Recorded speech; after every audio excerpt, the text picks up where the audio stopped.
కాలభైరవ అష్టకం 4వ శ్లోకం గురించి ఈరోజు వివరణాత్మకమైనటువంటి భావంతో తెలుసుకునేందుకు ప్రయత్నం చేద్దాం.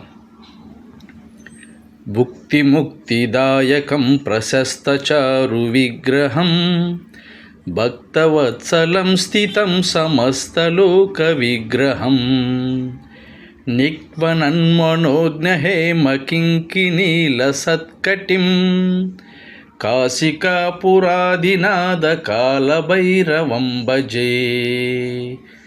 కాశికాపురాదినాద కాలభైరవం భజే. ఈ శ్లోకంలో ఆదిశంకరాచార్యులు వారు శ్రీ కాలభైరవ స్వామి యొక్క అపార కరుణను అభివర్ణిస్తున్నారు. భుక్తి అంటే ఈ లోకంలో ధర్మబద్ధమైన సుఖాలు, ఐశ్వర్యం, ఆరోగ్యం. ముక్తి అంటే జనన మరణ చక్రం నుండి విముక్తి. శ్రీ కాలభైరవ స్వామి తన భక్తులకు ఈ రెండింటినీ ప్రసాదించగల పరమేశ్వర స్వరూపుడు. ఆయన భక్తులపై అపారమైన ప్రేమ కలవాడు. భక్తుని పిలుపు వినగానే రక్షించేందుకు సిద్ధంగా ఉంటాడు. ఆయన నడుముకు ధరించిన బంగారు కింకిణీలు మధురమైన శబ్దాన్ని చేస్తూ ఉంటాయి. ఆ శబ్దం మనలోని అజ్ఞానం, భయం, దుర్గుణాలను తొలగించి దైవ చైతన్యాన్ని మేల్కొల్పుతుందని ఈ శ్లోకం సూచిస్తుంది. ఈ శ్లోకంలో ఉన్నటువంటి ఆధ్యాత్మిక సందేశం మనకు ఒక గొప్ప సత్యాన్ని బోధిస్తూ ఉంది. దేవుడిని కేవలం కష్టాలు వచ్చినప్పుడు మాత్రమే కాకుండా ప్రతిరోజు భక్తితో స్మరించాలి.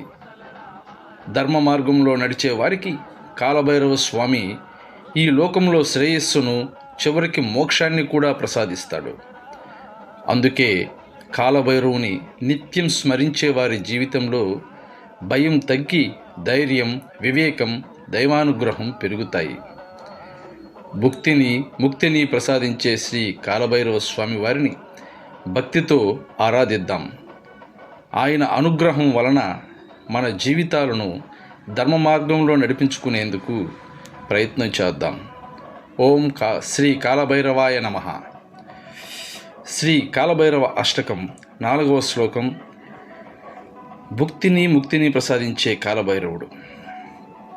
ముక్తి ప్రసాదించే శ్రీ కాలభైరవ స్వామి మహిమను తెలియజేసే కాలభైరవ అష్టకం 4వ శ్లోకానికి ఈ విధంగా సులభమైనటువంటి వివరణను ధర్మసింధు ఆధ్యాత్మిక సేవా సమితి ద్వారా అందిస్తున్నటువంటి ఈ వీడియో మీకు నచ్చితే లైక్ చేయండి, షేర్ చేయండి, ఛానల్ను సబ్స్క్రైబ్ చేయండి. ఓం శ్రీ కాలభైరవాయ నమః.